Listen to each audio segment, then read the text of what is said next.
Assalamualaikum warahmatullahi wabarakatuh. Selamat pagi, salam sejahtera untuk kita semua. Alhamdulillah, puji syukur kehadirat Allah Subhanahu wa Ta'ala yang telah memberikan nikmat dan karunia-Nya kepada kita semua, sehingga kita dapat berkumpul di tempat ini dengan keadaan sehat dan dalam tema acara Sosialisasi Undang-Undang Nomor 23 Tahun 2004 tentang penghapusan kekerasan seksual dalam rumah tangga untuk menuju keluarga yang harmonis. Selamat datang kami ucapkan kepada yang terhormat Bapak Aji selaku Sekretaris Kelurahan Teluk Pucung yang mewakili Bapak Lurah. Yang terhormat Bapak Ngatiman selaku Ketua RW 21 Perumahan Taman Wisma Asri. Yang terhormat Bapak Dr. Momon Mulyana SH.MSI selaku dosen Universitas Dirgantara Marsekal Surya Dharma sekaligus narasumber pada hari ini. Yang terhormat Bapak Arya Caesar Kusuma Atmaja SH.MH selaku dosen Universitas Dirgantara Marsekal Surya Dharma. Dan terima kasih banyak kepada tamu undangan yang telah berkesempatan menghadiri acara kita pada hari ini. Sebelum memasuki agenda, mari kita buka acara ini dengan pembacaan doa yang akan dipandu oleh Bapak Ustadz Haji Hasan Toha. Assalamualaikum warahmatullahi wabarakatuh. Bismillahirrahmanirrahim. Alhamdulillahirrahmanirrahim. Wassalatu wassalamu ala asrafil anbiya wal mursalin wa ala alihi washabihi ajma'in. Allahumma shalli ala sayyidina Muhammad wa ala ali sayyidina Muhammad. Ya Allah, ya Tuhan kami, lindungilah kami ya Allah. Duduk bersimpuh berharap kepadamu ya Allah akan rahmat-Mu, perlindungan-Mu dan bimbingan-Mu ya Allah. Engkau Maha Rahman, Maha Rahim. Kami takut kepadamu ya Allah. Kami juga takut kepada orang yang takut kepadamu. Dan kami lebih takut pada orang-orang yang tidak takut kepadamu. Jauhkan kami, hindarkan kami dari orang-orang yang tidak takut kepadamu. Ya Allah, ya Rabbana, ya Karim, Engkaulah Maha segala-galanya. Tunjukkanlah kepada kami bahwa yang benar adalah benar, yang batil adalah batil. Allahumma arinal haqqa haqqa warzuqna tiba'ah wa arinal batila batina warzuqna tinabah. Rabbana atina fid dunya hasanah wa fil akhirati hasanah wa qina adzabannar. Wa sallallahu ala sayyidina Muhammadin wa ala alihi washabihi ajma'in. Subhana rabbika rabbil izzati amma yasifun wa salamun alal mursalin walhamdulillahi rabbil alamin. Terima kasih atas waktunya. Assalamualaikum warahmatullahi wabarakatuh. Yang saya hormati Dr. Momon Mulyana SH.MSI, dosen Nuno Solistianitin SH SIP MSI, dosen Arya Caesar Kusuma Atmaja SH.MH, Putri Salsabila, mahasiswi Nur Multiahnisa, mahasiswi. Pertama, kami panjatkan puji syukur kehadirat Allah Subhanahu wa Ta'ala atas segala nikmat yang diberikan kepada kita semua, sehingga pagi ini kita dapat mengadakan sosialisasi KADRT Undang-Undang 2024 ya, pasal 23. Insya Allah pertemuan pada hari ini bermanfaat untuk lingkungan kita ke depan. Dan selanjutnya kami berharap pertemuan ini sebagai pelajaran untuk kita ke depan, sebagai rambu-rambu dalam kekerasan dalam rumah tangga maupun dalam anak didik di dalam sekolahan. Untuk itu, atas dasar sosialisasi ini, kami berharap Bapak Dr. Momon bisa menerjemahkan apa-apa yang menjadi pertanyaan kita semua di dalam forum tanya jawab nanti. Dan selanjutnya kami atas pengurus wilayah 21 kami berharap karena kekerasan wujudnya ataupun bentuknya bukan KDRT itu dalam suatu kekerasan aja, namun bentuk perlakuan, terutama ibu-ibu pengajar yang bila mana dalam suatu memberikan suatu pelajaran di sana terlalu berlebihan dan didramatisir sebagai tindak kekerasan. Padahal hal itu merupakan satu sifat disiplin dalam menyampaikan suatu pelajaran. Dan kita ketahui, kita rasakan secara bersama 2 tahun ini setelah pandemik, kita selaku orang tua merangkap sebagai guru online di rumah mengajari putra-putri kita. Dengan keterbatasan kita dalam menyampaikan pelajaran, kita tetap merasa berat, tidak sempurna seperti guru yang memang sebagai guru pendidik di dalam kelas itu. Hal itu menjadikan motivasi kita dalam rangka sosialisasi KDRT di 21 mudah-mudahan bisa bermanfaat, bisa dikembangkan selaku rambu-rambu kita dalam kehidupan rumah tangga maupun pola didik dalam mengajar putra-putri kita. Mungkin itu aja yang bisa kami sampaikan sebagai pembuka.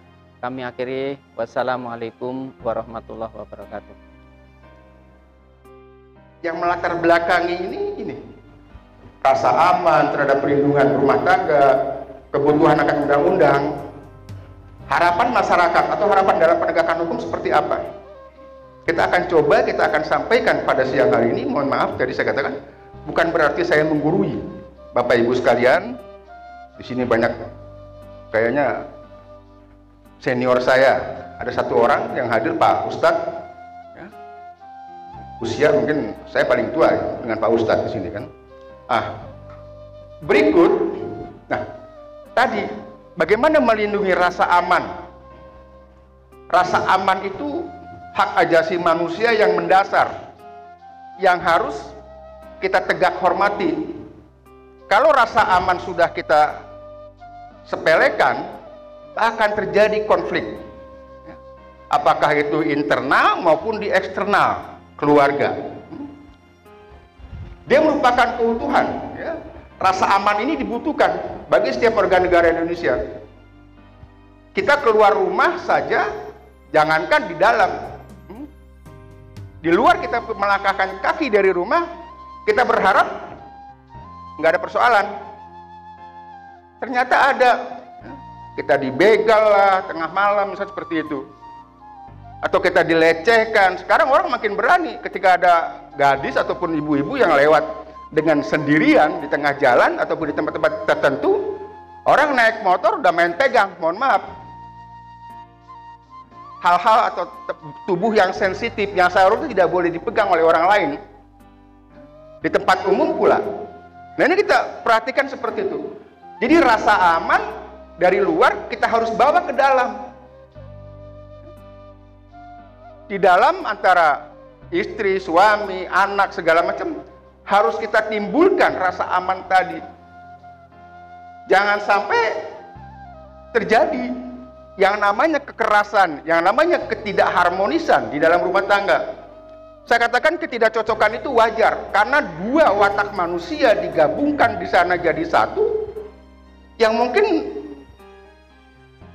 nggak akan pernah bersatu. Tapi kedua-dua harus menyadari kekurangannya, bukan kelebihannya. Ketika bicara kekurangan, istri saya dengan saya, kekurangannya Bu Eha itu seperti ini, kelebihannya Pak Maman itu seperti ini. Jangan kita lihat kelebihan. Jadi ketika sudah melihat kekurangannya kedua belah pihak, maka tidak akan pernah terjadi konflik. Walaupun terjadi konflik, terjadi kesalahpahaman, pasti harus terselesaikan dalam kurun waktu yang tidak terlalu berlama-lama.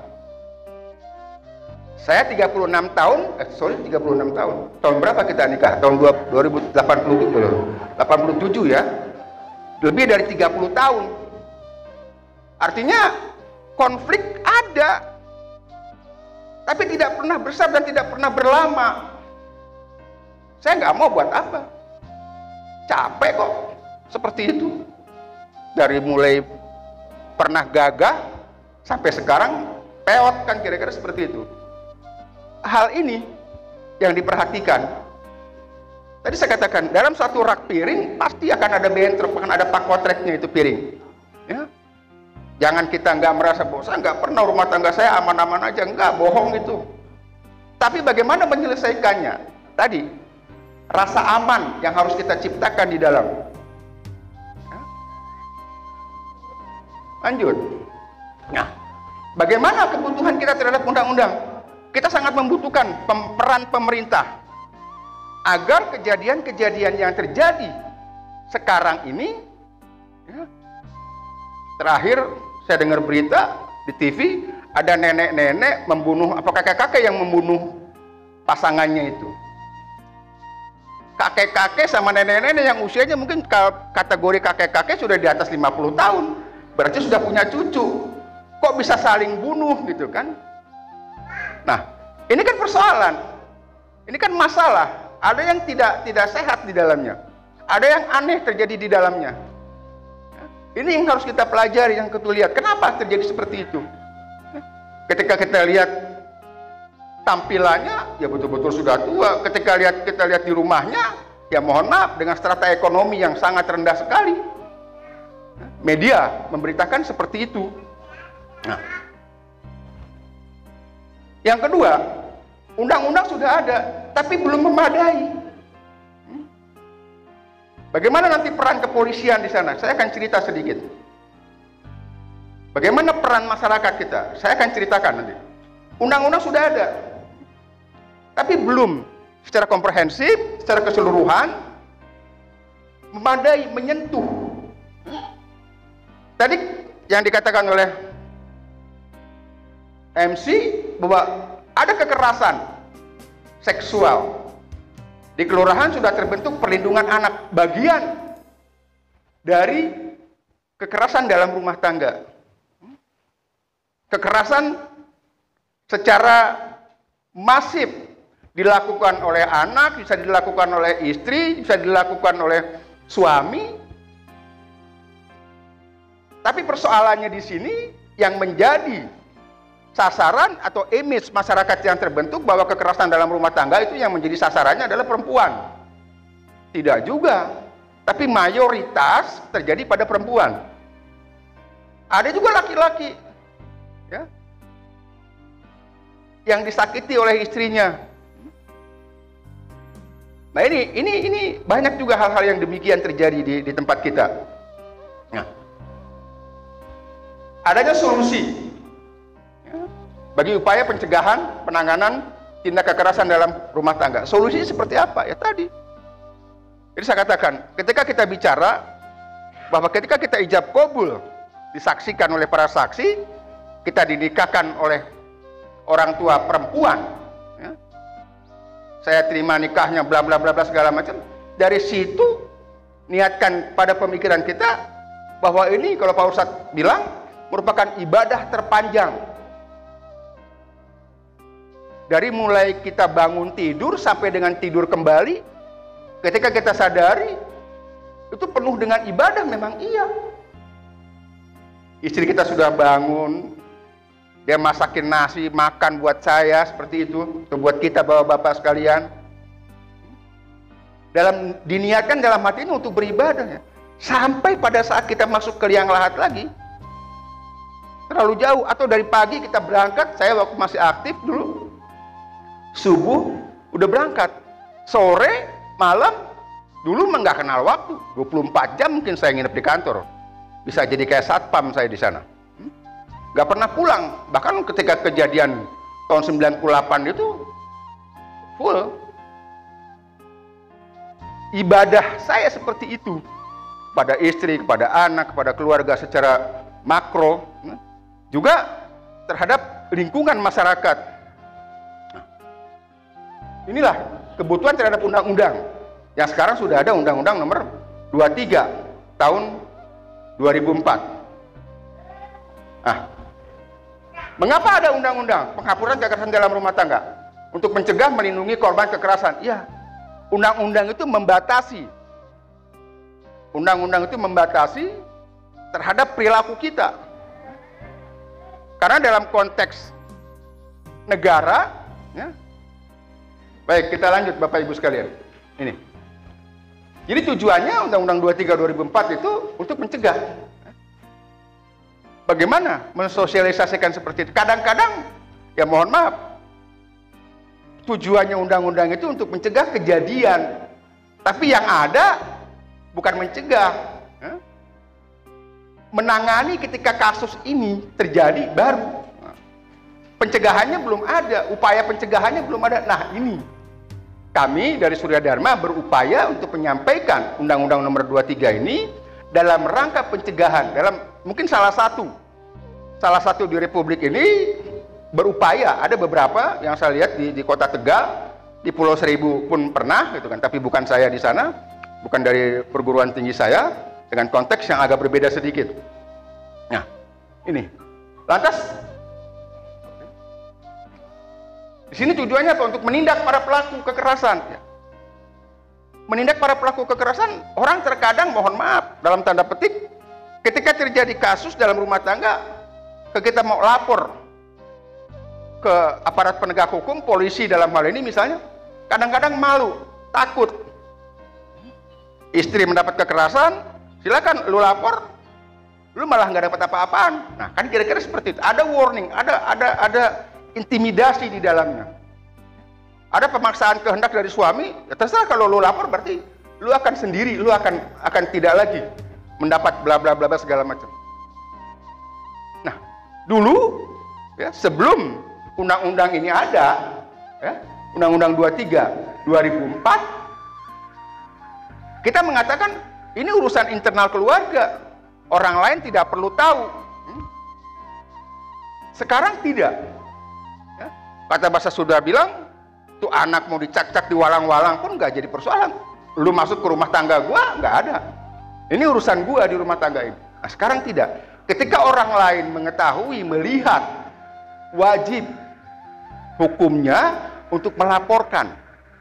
Kalau orang itu di dalamnya tidak ada minta bantuan kita, tetangga, kiri kanan depan belakang, maka kita, orang itu sendiri, ya, tidak melapor, tapi kita yang melihat di dalamnya, maka kita wajib memberitahukan ke aparat penegak hukum, ke kepolisian dalam hal ini.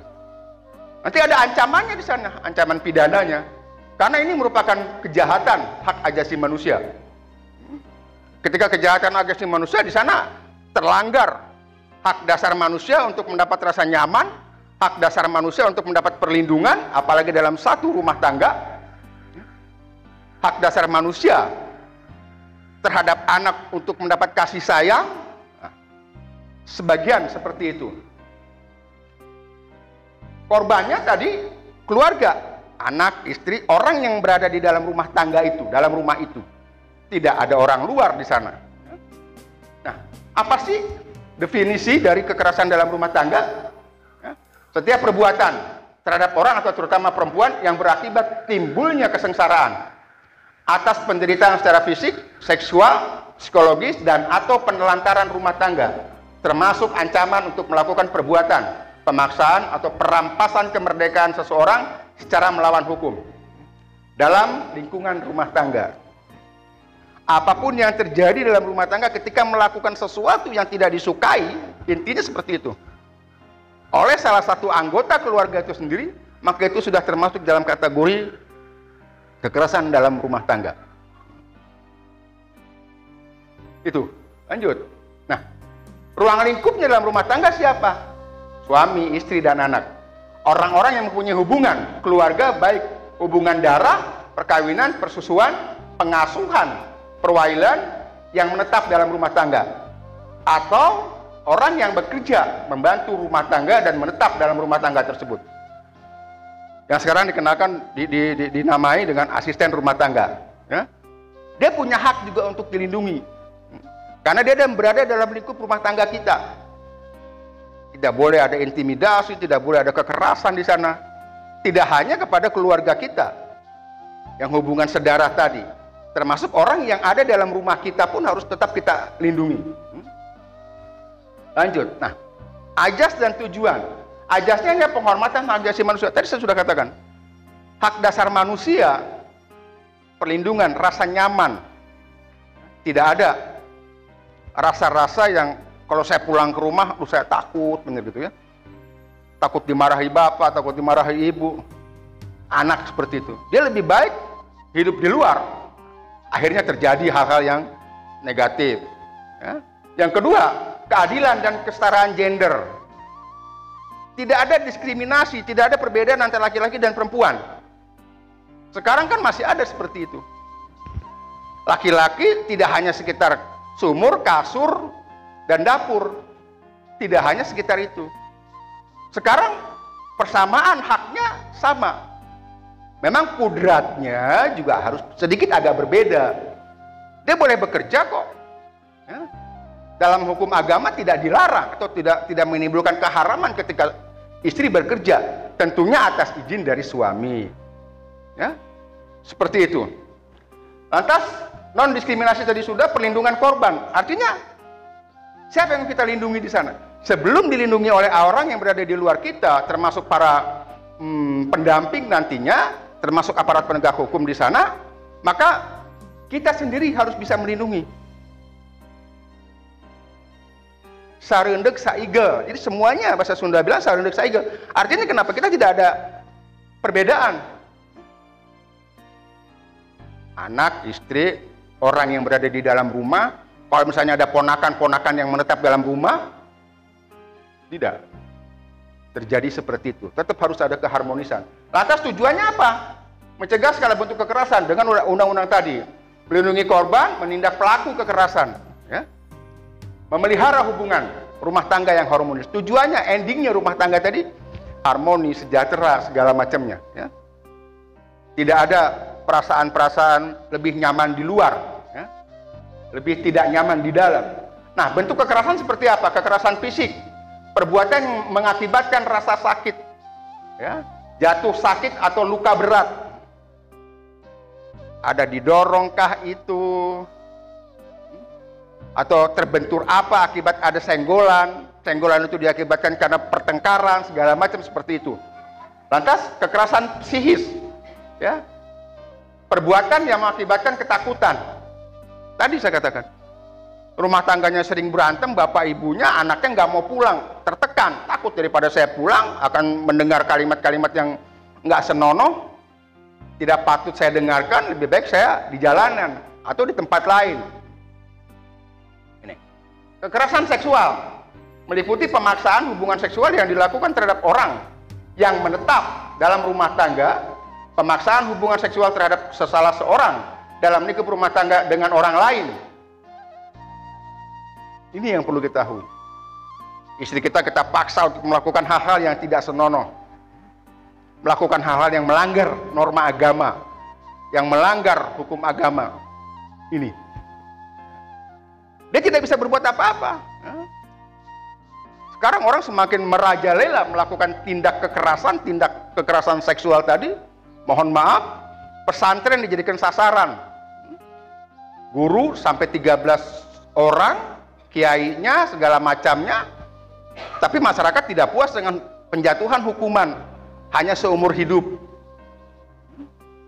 Sekarang lagi digugat, banding, supaya dijatuhkan hukuman mati.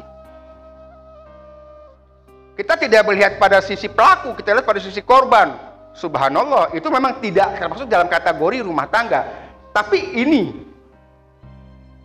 akibat, ya, dari perbuatan-perbuatan yang demikian. Ya. Lanjut, kekerasan sudah ini. Nah, penelantaran rumah tangga adalah perbuatan setiap orang yang menelantarkan orang dalam rumah tangga. Padahal menurut hukum tadi, ketika dia menelantarkan orang nggak dibiayai, ada sigot taklik. Ketika kita setelah nikah, setelah ijab kabul, ada sigot taklik, berjanji saya tidak akan melukai istri saya. Sebetulnya itu sudah tidak perlu lagi harus terjadi ketika berjalan masa rumah tangga tadi. Bapak Ibu mohon maaf sekalian dimakan ibu-ibu, biar saya juga santai. Saya mau minum dulu deh. Mohon maaf, saya bawa kantong ini, kantong air soalnya.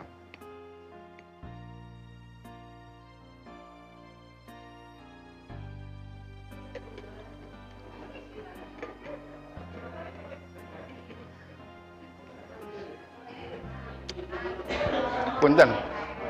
Jangan tegang Bu, Bapak. Silakan, Pak. Nah, ini ketika ada penelantaran tadi, kembali ijab kabul, sigot ta'liq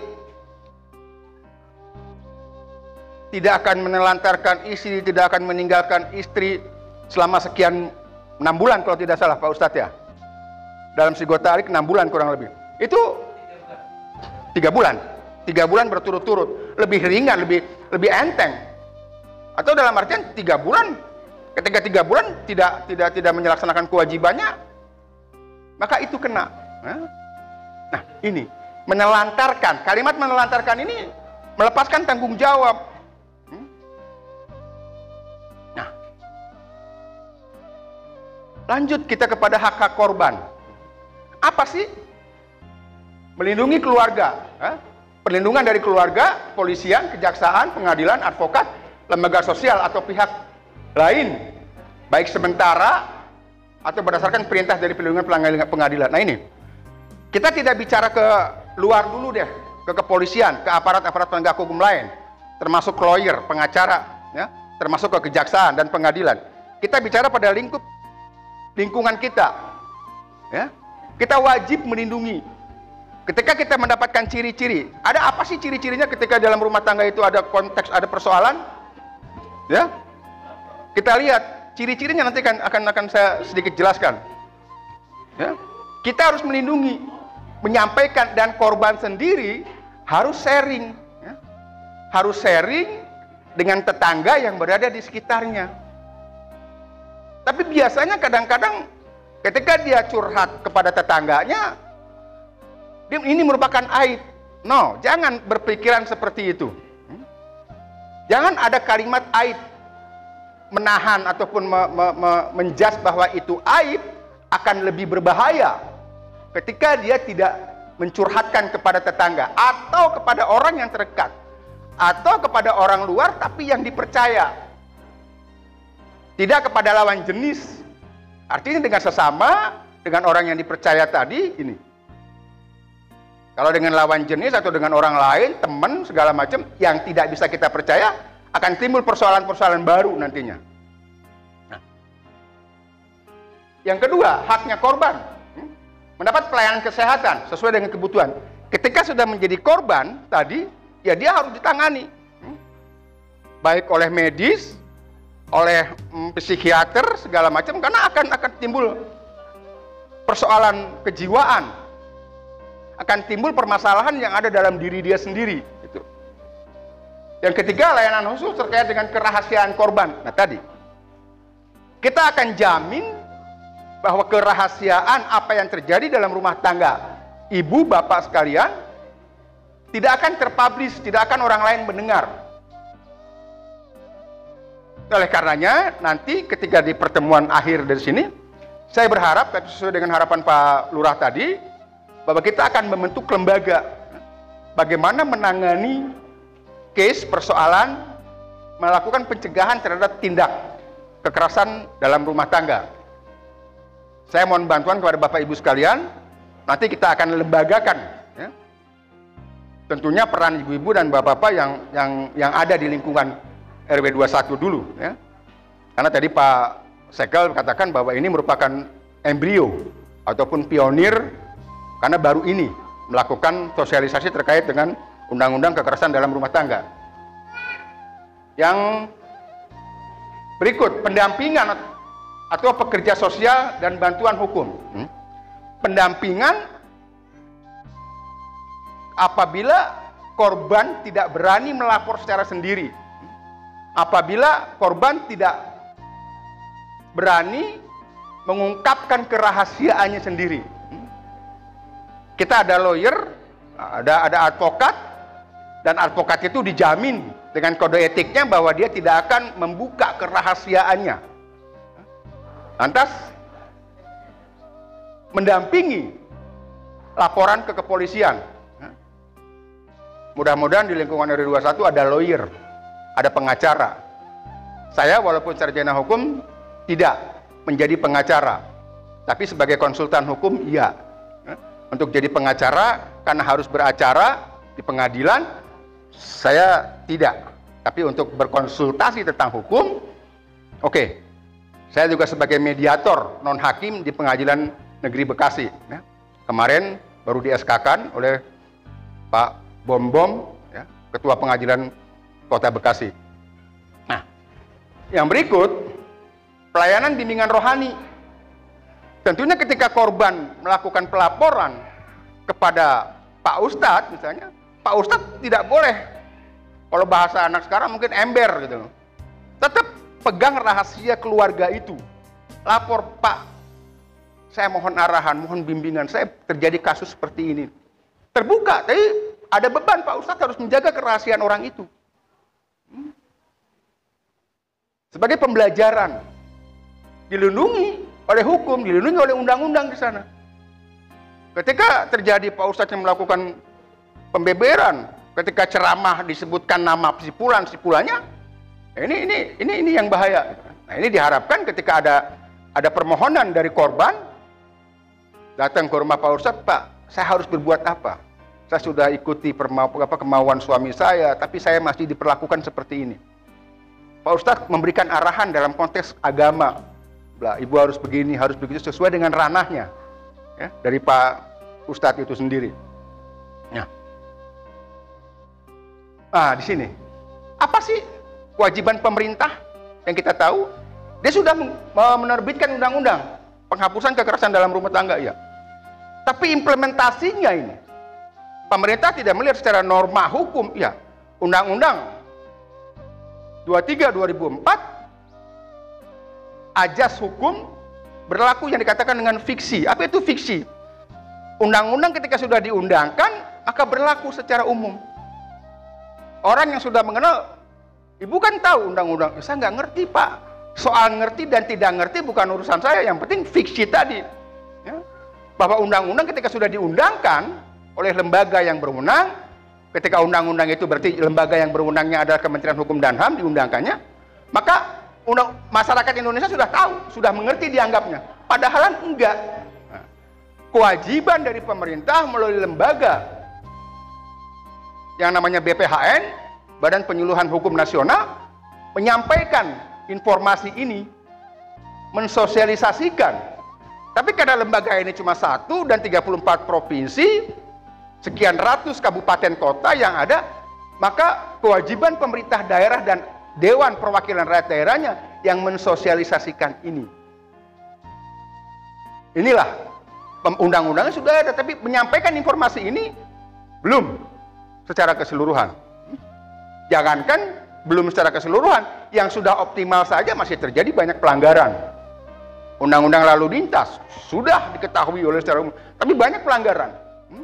Lampu merah dibablas, nggak pakai helm dilaksanakan. Ini. Nah, lantas bagaimana upaya penyelenggaraan pelayanan? Penyediaan ruang pelayanan khusus di kantor kepolisian, ya. Jadi aparat pemerintah di sini termasuk kepolisian harus wajib menyediakan seperti itu. Jangan bahkan kita lapor, mohon maaf, suami kita dilaporin ke kepolisian, malah kita yang dijadikan tersangka. Ini kan sudah terbalik-balik. Banyak kasus, ya. Di Kerawang, suaminya dilaporin pulang mabok terus, malah si istrinya yang dijadikan tersangka dan masuk penjara. Ya. Tapi Kejaksaan Agung membatalkan itu. Bicara logika saja, bila fakta di atas di depan mata, ya orang ngelaporin kok faktanya bener, dia tukang mabok pulang dengan kondisi oleng segala macamnya. Tapi yang si istri melaporkan malah dia yang dipersangkakan, sudah masuk penjara pula sekian bulan. Ini kan dunia sudah terbalik-balik, seolah-olah melindungi si pelaku kejahatan dalam rumah tangga. Nah, inilah, undang-undang sudah ada, tapi ketika pelaksanaannya, dunia ini menjadi terbalik. Dan ini terjadi tidak hanya kasus kekerasan dalam rumah tangga. Saya tidak akan bicara ke panjang lebar ke sana. Ya. Prihatin kita melihatnya. Ya. Lantas, yang berikut, pembuatan dan pengembangan sistem mekanisme program pelayanan, ya, kerjasama, memberikan perlindungan bagi pendamping saksi dan keluarga serta korban. Artinya aparat kepolisian sendiri di sini punya kewajiban untuk melayani, dari mulai menerima laporan sampai melindungi.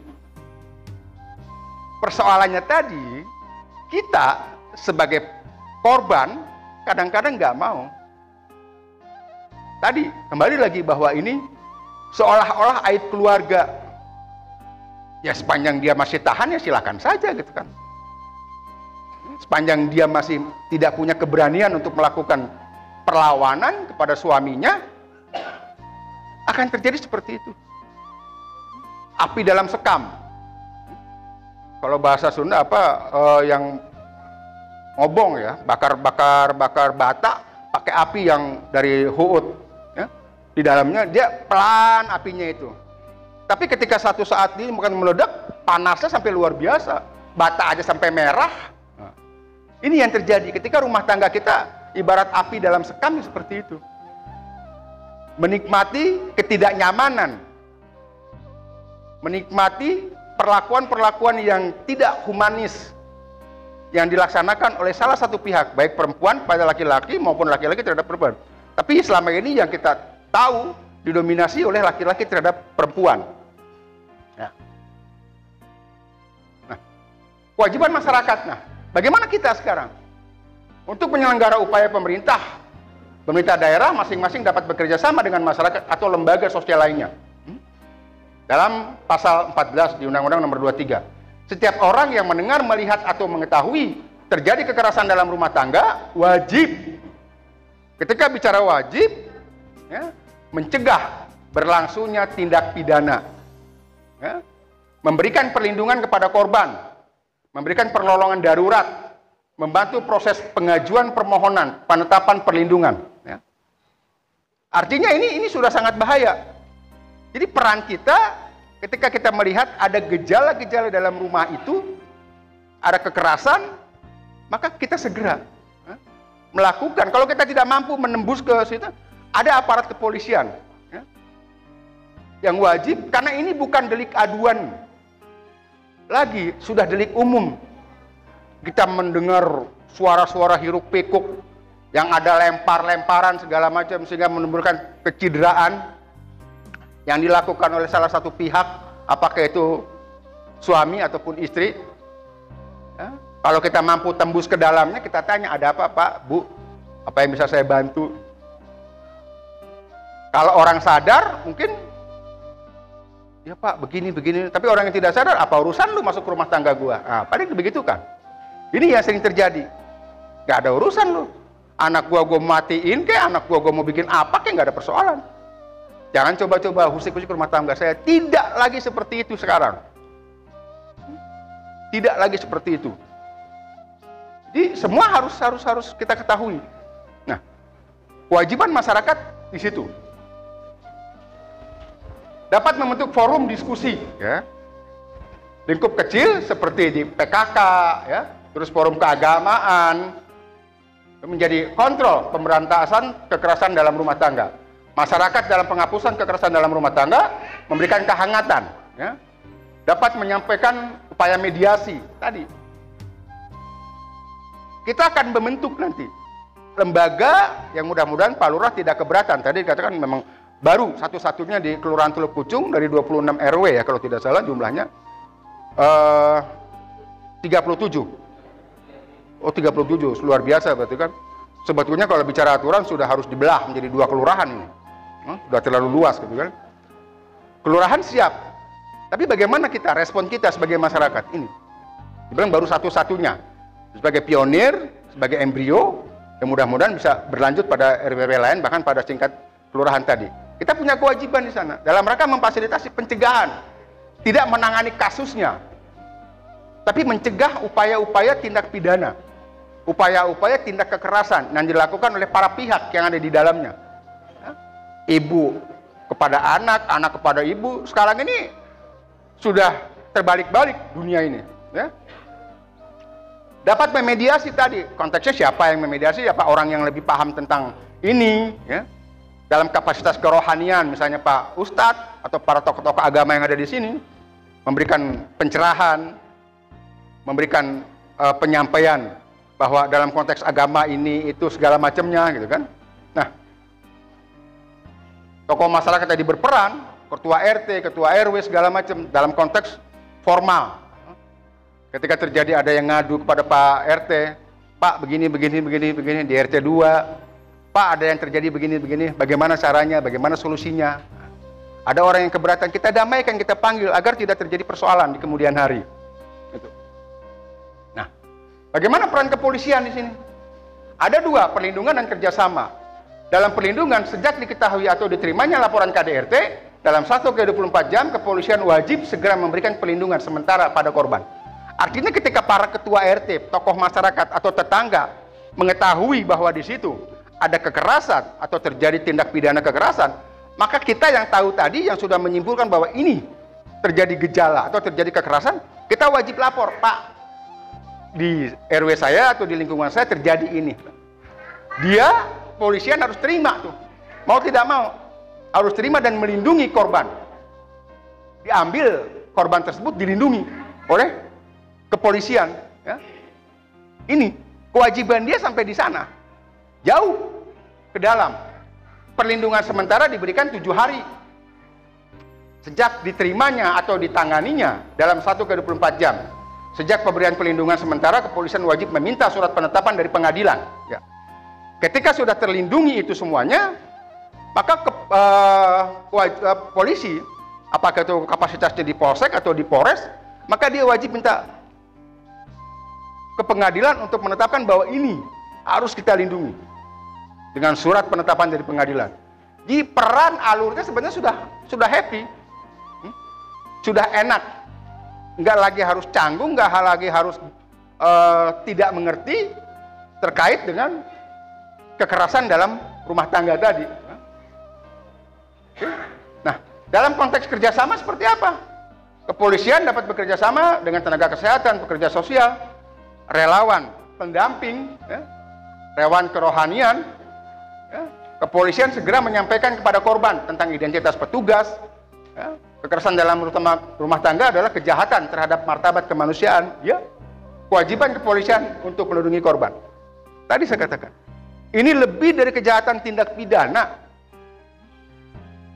Lebih, karena kejahatan martabat kemanusiaan, kejahatan hak asasi manusia di dalam. Apalagi termasuk orang yang seharusnya mendapat perlindungan, yang seharusnya mendapat rasa nyaman dalam rumah itu, dia tidak pernah berikan, ya. Dia tidak pernah sampaikan.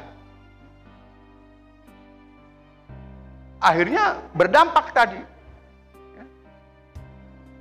Tidak ada diskriminasi terhadap gender, perempuan dan laki-laki dipersamakan, tapi tidak melihat kodrat, tetap saja perempuan, tapi hak-haknya juga harus dipersamakan dengan laki-laki. Nah. Oke, bagaimana peran tenaga kesehatan?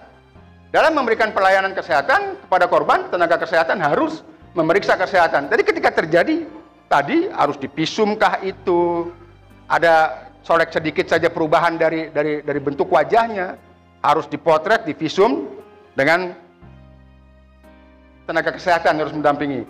Pelayanan kesehatan dilakukan di sarana milik pemerintah, Pemda ataupun masyarakat, ya. Maksudnya rumah sakit swasta ataupun rumah sakit pemerintah, rumah sakit umum daerah seperti itu, atau puskesmas. Ini lantas tenaga kesehatan memulihkan dan merehabilitasi kondisi fisik dari si korban tadi. Apa yang terjadi di sana? Nah, ini. Jadi kita lanjut dulu. Nah, bagaimana peran pekerja sosial? Posisi peran pekerja sosial ini ada di mana? Nah, ada di dinas, tidak ada di kita. Walaupun itu namanya pekerja sosial, seolah-olah anggapan kita bahwa ini adalah masyarakat yang membentuk. Tidak. Ini formal ada di dinas, apa istilahnya kalau di Bekasi ya, dinas sosial mungkin. Ya. Sama di Pemda DKI Jakarta juga begitu. Melakukan konseling. Di sana ada psikiaternya. Pastilah ketika terjadi tekanan, ketika terjadi intimidasi dari suami ataupun dari istri, akan dilakukan konseling. Ya. Psikiaternya bagaimana, ya. Apa yang terjadi segala macamnya akan di cross check di sana. Mengantar korban ke rumah aman atau tempat tinggal alternatif ya. Ketika sudah sangat terjadi rawan yang luar biasa yang tidak bisa didamaikan, yang tidak bisa dimediasi, maka peran inilah yang berjalan. Pak Ustadz, para tokoh masyarakat sudah tidak diwongke, sudah tidak dihormati lagi, maka berjalan seperti ini. Mekanisme formal yang dilakukan. Melakukan koordinasi terpadu dengan kepolisian, dinas sosial, lembaga sosial yang dibutuhkan korban. Iya. Yang saya hormati, kami ingin menanyakan sesuatu yang mungkin sebetulnya sudah dijelasin, tapi karena cepatnya penjelasan jadi saya kurang begitu paham. Pidana atas kekerasan seksual misalnya. Andaikan itu ada seseorang mengancam, contohnya ini begini, biasanya ibu-ibu itu kalau ancam suami itu juga ya buat potong tuh itu potong tuh, awas potong itu termasuk pelanggaran apa bukan itu? Terima kasih. Pak Ustadz, terkait dengan tadi persoalan ini biasa terjadi. Pertanyaannya, tidur di luar aja deh, seperti itu kan? Artinya nggak akan gua kasih pintu seperti itu. Jelasnya kan kira-kira seperti itu. Nah, kondisinya seperti apa? Kita melihat tadi, kalau kondisinya dalam kondisi serius, kondisi memang terjadi konflik yang sangat-sangat serius, ya ini perlu ditangani gitu kan. Tapi kalau kondisinya sedang bercanda, sedang segala macam, karena dengan bercanda biasanya akan timbul kehangatan, akan timbul kerinduan. Seperti itu kan. Ya, makanya saya mengundang Bapak Ibu sekalian, ini yang memang kita lakukan seperti itu. Biasanya habis berantem bla bla bla segala macam, habis cekcok fisik, nggak ada cerita tuh. Bukan cekcok apa juga sampai kepada fisik. Tidak ada cerita tuh, udah lu tidur di luar aja deh. Enggak. Yang ada yuk bareng-bareng lagi gitu kan, kira-kira seperti itu gitu kan. Nah, tadi pertanyaannya Pak Ustadz tuh memang mengena. Dalam kondisi bercanda atau dalam kondisi serius? Ketika dalam kondisi serius ya ini harus kita tangani segera. Seperti itu. Ya kalau memang Bapak misalnya ibu mengusir saya untuk tidur ya sudah. Timbulnya nanti persoalan yang baru. Daripada saya tidak tidur di rumah, saya tidak mau bersamaan dengan ibu, dengan istri, saya lebih baik cari yang lain di luar. Kira-kira seperti itu. Timbulnya kan persoalan seperti itu. Kalau itu dalam kondisi serius, tapi dalam kondisi bercanda mungkin tidak perlu seperti itu. Bahkan ya sudahlah, saya bercanda pula gitu kan. Nah, itu mungkin yang pertama. Yang kedua dari Pak RW terkait dengan kekerasan seksual, kekerasan atau bukan tadi intimidasi, pengancaman terhadap keluarga orang yang dipaksa. Sekarang kita lihat di jalan-jalan banyak manusia silver ya, yang untuk mencari uang. Bahkan ada kelompok-kelompok tertentu yang sengaja memobilisasi para kelompok orang tertentu untuk berada di luar, di jalan, dalam keluarga itu misalnya.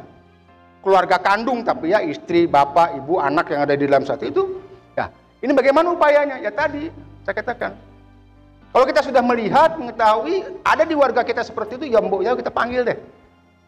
Apa sih kekurangannya? Nah tadi kembali dalam konteks agama kita, Islam dalam hal ini, ketika tetangga kita melihat tidak kondisi ekonominya lemah, perlu penyaluran, apa istilahnya bantuan dari kita, Jangan sampai terjadi yang seperti itu. Manusia silver, orang minta-minta di jalanan segala macam. Ini kewajiban kita. Dalam konteks tadi, kalau kita kembali kepada agama umat muslim, tetangga kita kurang makan, kita sementara berlebihan makan, apa tega? Nah, kalau kita tega ya tadi, tunggu ajab Allah. Berbicara seperti itu mungkin ranahnya Pak Ustadz nanti. Tapi ketika dalam konteks seperti ini, ya kewajiban kita, tetangga kiri kanan depan belakang, yang melihat kondisi seperti itu, ya udah kita panggil, kita datengin deh. Bu, kenapa sih? Ibu, habis saya nggak punya penghasilan apa-apa, jadi saya terpaksa melakukan seperti ini. Minta-minta di jalan, anak saya maksimalkan untuk mencari nafkah, ya. Dijual di jalan seperti itu. Nggak bisa berbuat anak itu. Dia mau lapor-lapor kemana? Nggak punya kekuatan. Lapor ke orang yang berada di tetangganya malah diomelin. Jangan lapor, itu siapa yang mau ngasih makan kita siapa? Kalau nggak kita upaya sendiri seperti ini. Nah, kembali lagi tadi kewajiban masyarakat di sini, di kita tadi, di samping memberikan penyerahan terkait dengan kekerasan dalam rumah tangga termasuk tadi, maka dalam konteks keagamaan juga kita berdayakan seperti itu. Kali ada usia yang masih kecil, yang waktunya masih bermain dan cara pendidikan, tapi mereka sudah dipaksa untuk mengais rezeki ya. Peralatan yang aneh-aneh yang badannya istilahnya dibuat silver dan lain sebagainya. Itu barangkali harus itu nanti dikategorikan kekerasan seperti apa, dan barangkali setelah terbentuk nanti ada solusinya.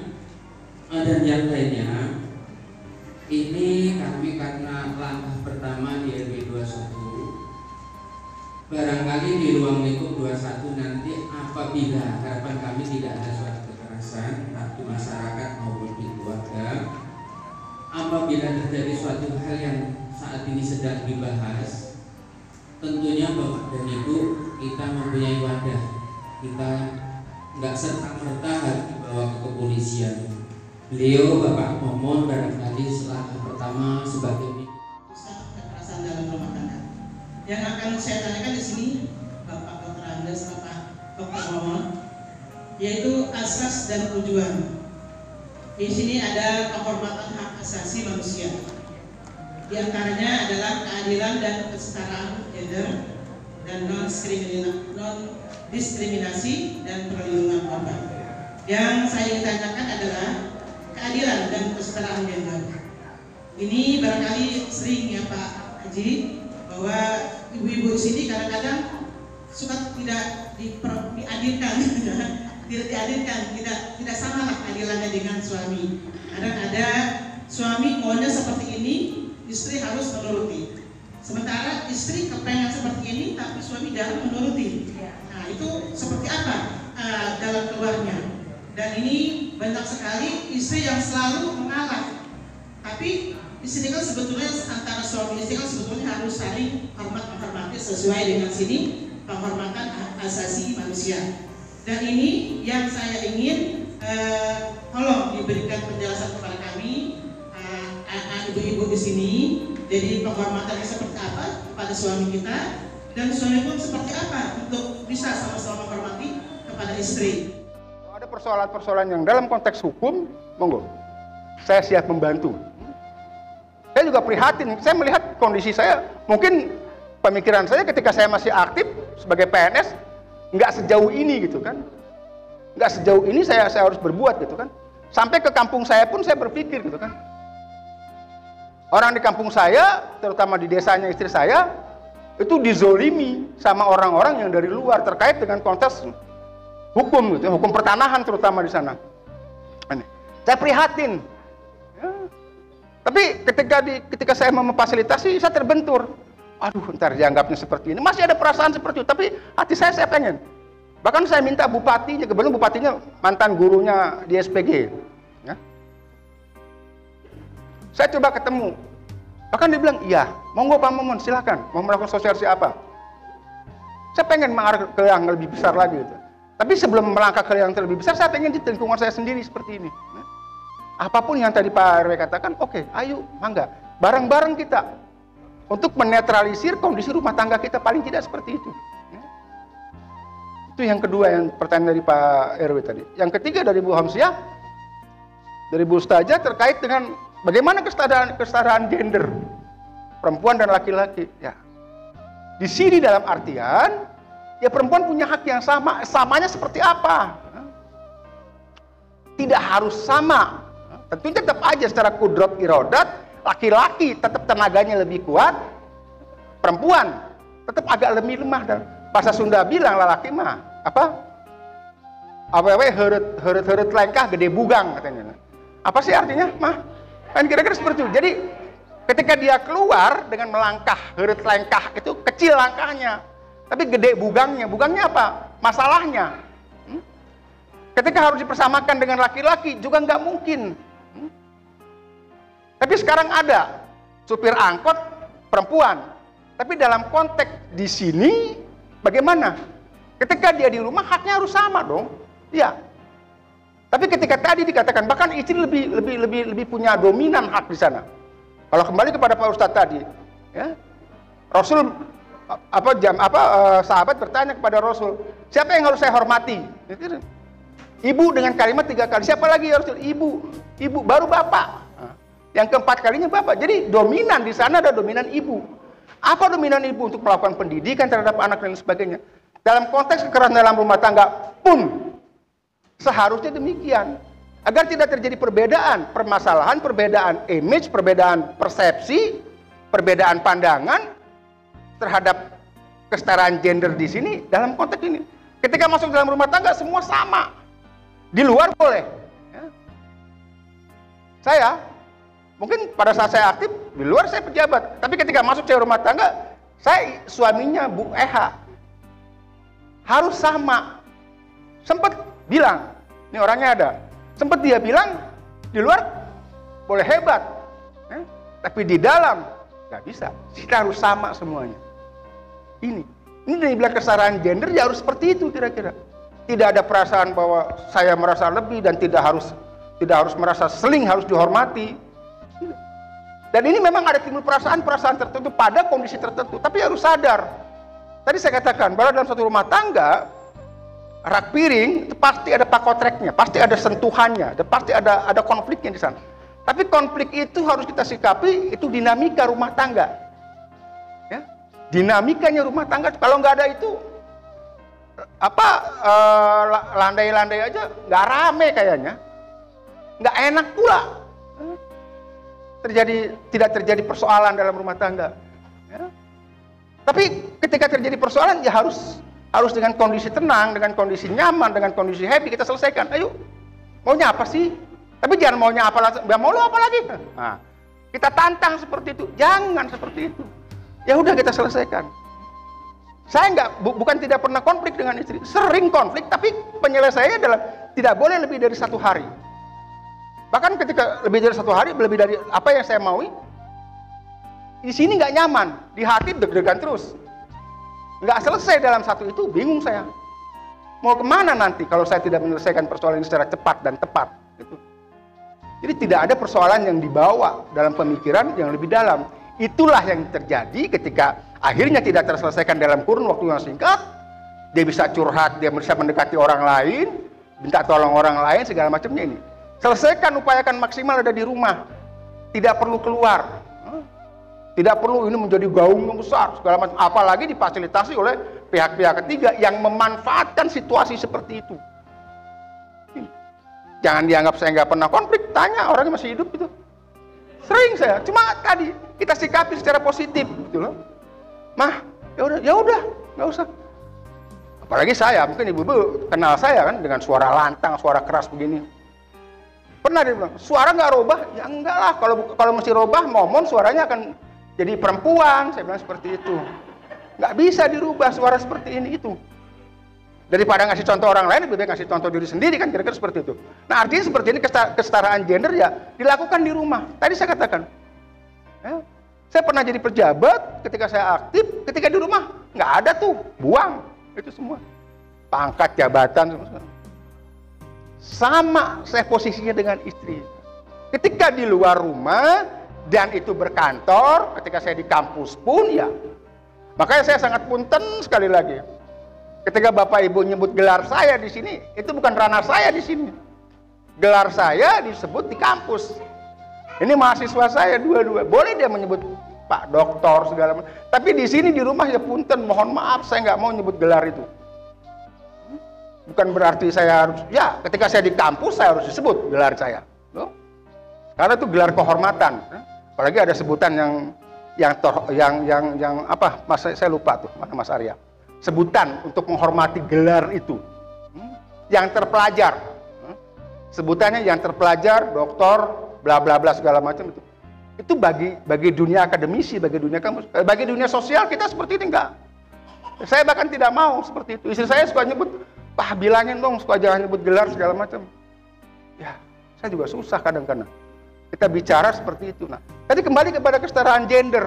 Ya, tadi kesetaraan gender ya harus dilakukan agar jangan sampai timbul persoalan di kemudian hari. Istri ya harus paham terhadap suami, suami juga harus paham. Tapi secara kudrat, irodat, Allah menentukan kita laki-laki dan saya perempuan seperti itu harus tetap terpilahkan di sana. Harus ada pembedaan di sana.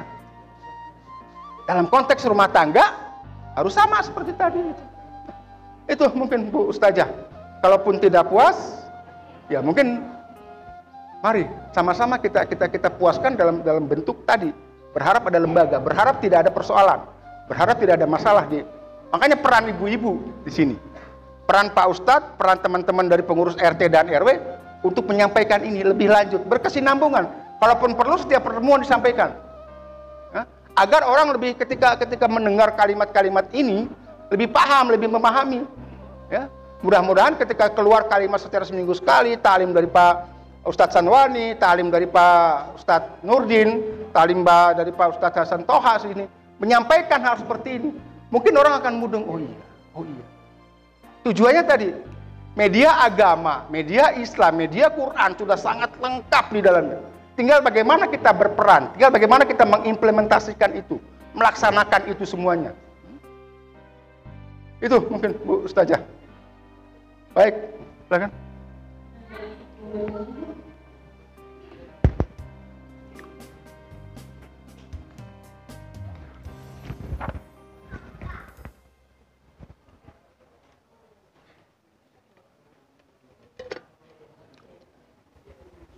Assalamualaikum warahmatullahi wabarakatuh. Salam. Terima kasih atas kesempatannya. Mohon maaf, ini mungkin nama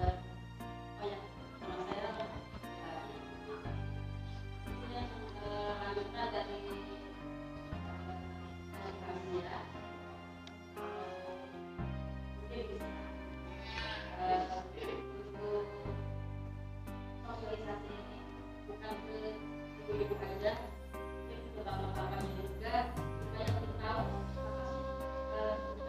kekerasan di luar sana itu bisa diadukan kayak wajib gitu, dan mungkin tadi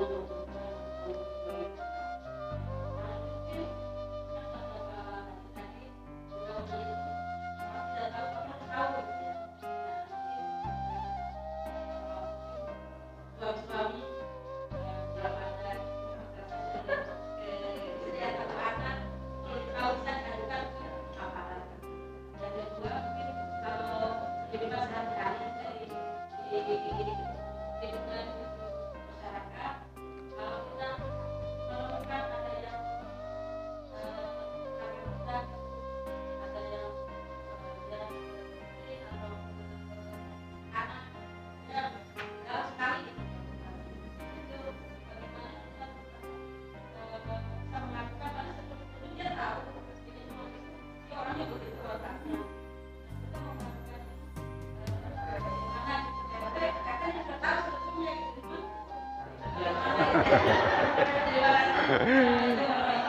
Baik, tur nuhun Ibu.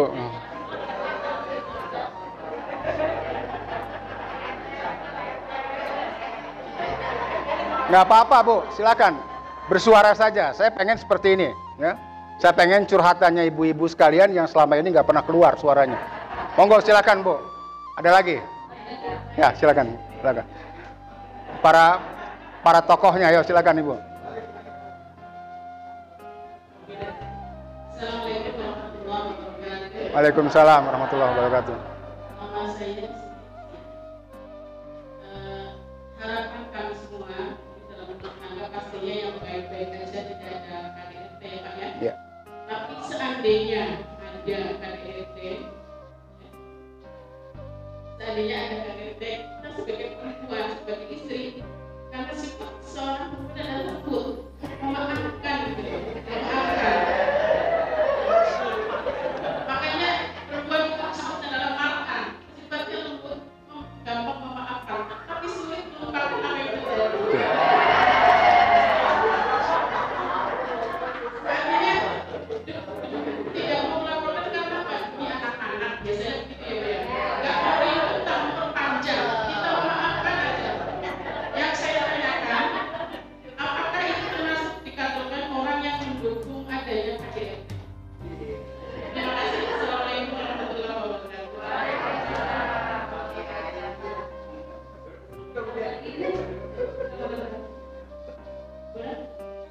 Cukup kayak gini dulu ya Bu ya.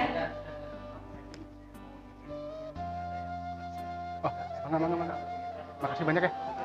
Mangga. Dah. Baik. Ya. Makasih Pak. Bapak Ibu sekalian, Waalaikumsalam warahmatullahi wabarakatuh. Yang saya banggakan, saya sangat kembali terima kasih banyak. Begitu antusias Bapak Ibu sekalian untuk sharing dengan kami, sharing dengan saya dan tim. Oke. Terkait dengan pertanyaannya Bu Tati, tidak hanya pada bapak-bapak, tidak banyak pada ibu. Saya mengundang melalui Pak RW, RT 1, ketua RT beserta pengurus, biasanya kan laki-laki gitu kan, dari RT 1 sampai dengan RT 10. Masa saya mohon Pak RW, saya bilang bisa dihadirkan. Bahkan saya berharap 50 minimal, 50 orang. Nah, 50 orang, ternyata ya alhamdulillah, dominasinya dari ibu-ibu semua. Nah, artinya, mohon maaf ketika tadi dikatakan bahwa dominasinya ibu-ibu, karena ibu-ibu korban. Hampir mayoritas ibu-ibu merupakan korban. Korban tadi pertanyaannya nyambung kepada Bu Ustazah bahwa korban ini yang tidak mau melapor. Tadi ada asumsi dari masyarakat, pandangan masyarakat bahwa ibu-ibu tuh tidak perlu melakukan pelaporan itu. Karena tadi lanjut nih pada pertanyaan yang nyambung antara yang Ibu Tati dengan Bu Ustazah tadi katakan bahwa ketika dia mau lapor bingung. Kalaupun saya harus berpisah nanti saya harus seperti ini, seperti itu segala macam. Akan cari tanggungan sendiri lagi, belum tentu lagi ketemu suami baru dengan karakter yang bisa lebih berat lagi karakternya mungkin seperti itu. Ini mindset seperti ini yang memang boleh seperti itu. Islam pun dalam kondisi harus mengadakan islah, perdamaian segala macam, iya. Tapi ini harus kita persepsikan bahwa kekerasan dalam rumah tangga ya tadi memang pernah terjadi sekecil apapun. Nggak ada deh nonsen dalam rumah tangga, tidak pernah terjadi kesalahan, tidak pernah terjadi hal-hal yang membuat si korban tadi, baik korbannya laki-laki maupun korbannya perempuan, ada kekerasan, ada tindak pidana arahnya seperti itu. Tidak mungkin. 30 tahunan saya berumah tangga, saya pernah. Tapi yang namanya tangan, sorry saya bilang nggak pernah. Tapi mulut iya, kenceng suara saya iya. Karena sudah menjadi karakter gitu. Jangan aneh saya bilang. Dengar suara saya mungkin nggak usah pakai mic juga di ruangan ini sudah menggema suara saya. Seperti itu kan. Nah, tapi kadang-kadang kalau istri saya lagi emosi pun juga suara nggak bisa dikecilin apa itu. Nah, ya, saya bilang kalau suara kecil momennya berubah, saya bilang. Halisnya dia akan menjadi hilang semuanya, kan kira-kira seperti itu gitu kan. Nah, kembali kepada pertanyaan Bu Tati, punten, saya sudah mengundang. Ini harapan saya bapak-bapak sebenarnya yang bisa hadir. Ya, saya sudah coba mensosialisasikan ini pra kegiatan di tingkat RW, di RT 2. Juga ibu-ibu. Bapak-bapaknya juga agak sedikit. Entah kenapa. Perlu pertanyaan. Ya, perlu pertanyaan. Ya. Saya terus terang saja ketika sudah mendapatkan masukan dari Bapak Ibu sekalian, ketua LPPM kami di kampus di Surya Dharma berharap bahwa dilanjutkan dengan penelitian.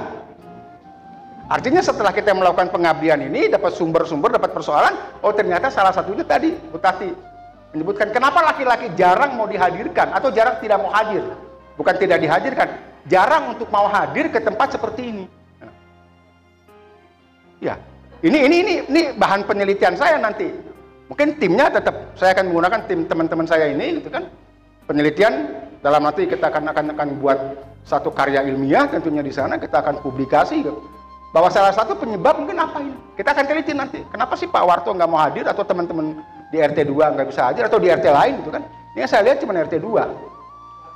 RT 3 ya artinya RT-RT yang lain nggak kelihatan gitu kan? Ada apa? Gitu.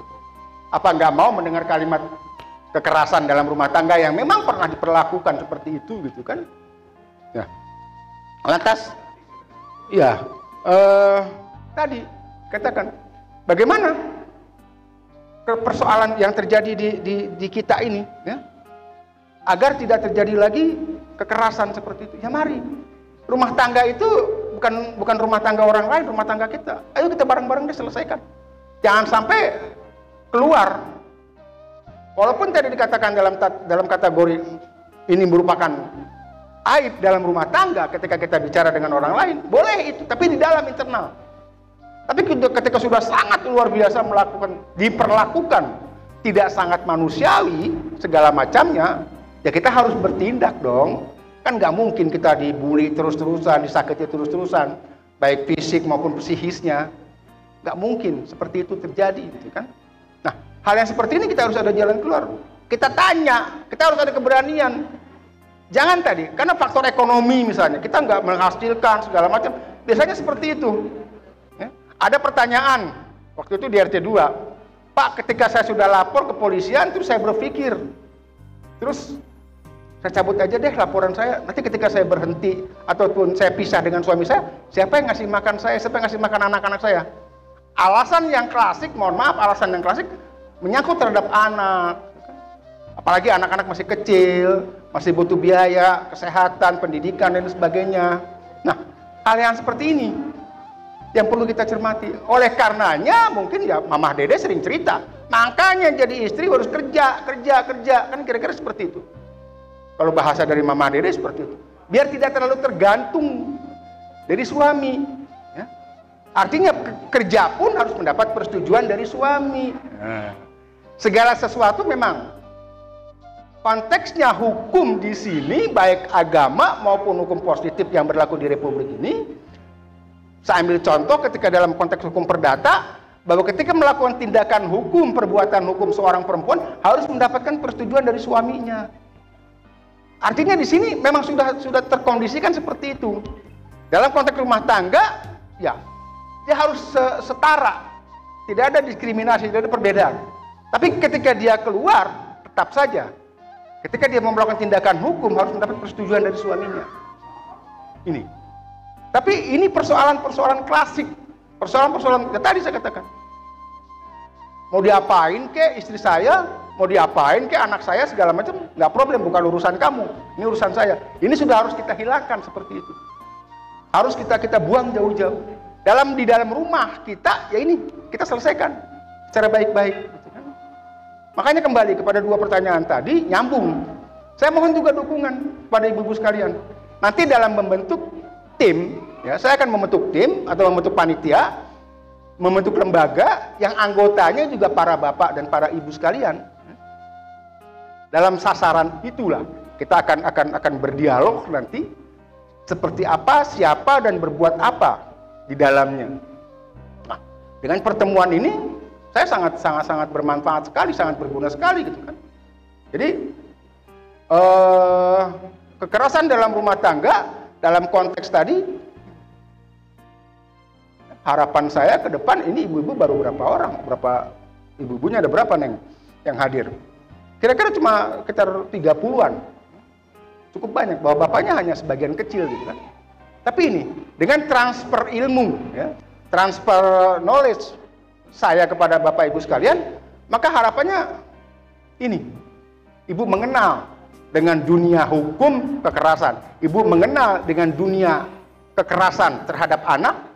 Di Indonesia ini ada lembaga yang menangani khusus tentang kekerasan terhadap anak, tentang kekerasan terhadap perempuan, tentang kekerasan terhadap rumah tangga. Ada lembaganya semua, ada orang-orangnya di dalam. Tapi ketika sudah terjadi, baru dia turun. Bukan melakukan pencegahan dulu. Ini sudah terjadi, ya. Siapa si Raid siapa tuh? Komnas Anak yang bewoknya doang yang gede. Turun. Ketika terjadi, saya dari akademisi mungkin merasa tersinggung. Harusnya ketika sebelum terjadi pencerahan dulu, sosialisasi dulu bahwa ini bla bla bla. Tidak akan mungkin terjadi kekerasan seksual yang dilakukan oleh para ustadz dan kiai yang di pesantren di Jawa Barat sana, di Bandung kalau tidak salah. Kalau itu respon masyarakat terhadap kelompok tadi atau lembaga tadi begitu intens, begitu pemantauannya cukup kuat, nggak akan pernah terjadi hal seperti itu. Nah ini enggak, masyarakat juga nggak ada apa-apa rupanya. Padahal di dalamnya waduh luar biasa terjadi perlakuan yang sangat biadab kalau saya katakan. 13 orang dan berlangsung cukup lama. Ini di luar konteks kekerasan dalam rumah tangga, karena yang memperlakukan orang lain, yang memperlakukan orang bapak sendiri. Karena mau antara guru dengan murid, apalagi di pesantren, ya sudah. Gurunya seolah-olah dianggap malaikat atau dianggap percaya sangat taklid luar biasa. Ketika saya melanggar ini, saya akan masuk neraka. Nah, ini doktrin yang salah sebetulnya. Nah kembali kepada tadi, pertanyaan tadi bahwa ya harapan ke depan tidak terjadi. Tapi kita perlu mengantisipasi. Ketika terjadi hal-hal yang kecil, monggo. Ya, kita sharing deh. Sebelum, ya mudah-mudahan tidak. Kita berdoa di wilayah RW 21, walaupun ada, tapi tidak pernah terjadi. Tapi ibu tahu, bapak tahu, segera laporkan. Segera laporkan ke Pak RT, Pak, gini-gini. Pak RT biasanya ketakutan. Wah, Bu, Pak, itu kan rumah tangga orang. Nah, nggak usah takut, Pak. Daripada timbul kekerasan yang luar biasa, kita nggak tahu dia disekap dalam satu kamar, nggak boleh bergerak kemana-mana, keluar, suaminya keluar, sementara aktivitas istri di dalam kita nggak tahu, gitu kan, nggak tahu ujuk-ujuk mati, ya, ditinggal sama suaminya juga. Ini yang perlu kita waspadai seperti itu. Jadi kepedulian kita terhadap tetangga kiri kanan depan belakang kita harus sangat luar biasa di sana. Jadi itu Bapak Ibu sekalian. Terima kasih Bu Ustazah. Mudah-mudahan pertanyaan itu bisa mewakili, memuaskan, walaupun saya tidak sebagai pemuas Bapak Ibu sekalian, jadi dengan jawaban seperti ini bisa memberikan satu pencerahan, ya. Mudah-mudahan ini bisa ketok tular ya kepada warga yang berada di sekitar kita itu. Waktunya masih ada nggak? Jam 11 Bu? Iya, stop ya.